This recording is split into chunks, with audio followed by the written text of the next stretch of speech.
ಮಾತಾಗಿ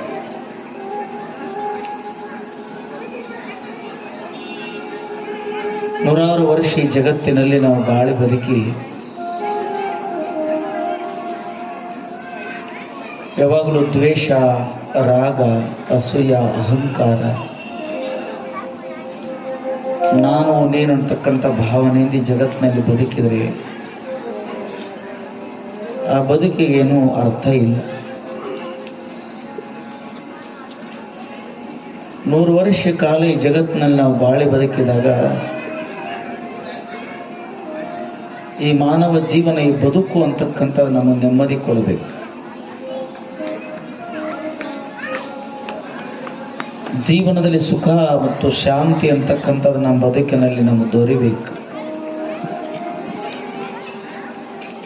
ಅವಾಗೇ ನಾವು ಮನುಷ್ಯರಾಗಿ ಹುಟ್ಟಿ ಭಗವಂತನ ಈ ಜಗತ್ತಿನಲ್ಲಿ ಬಂದದ್ದು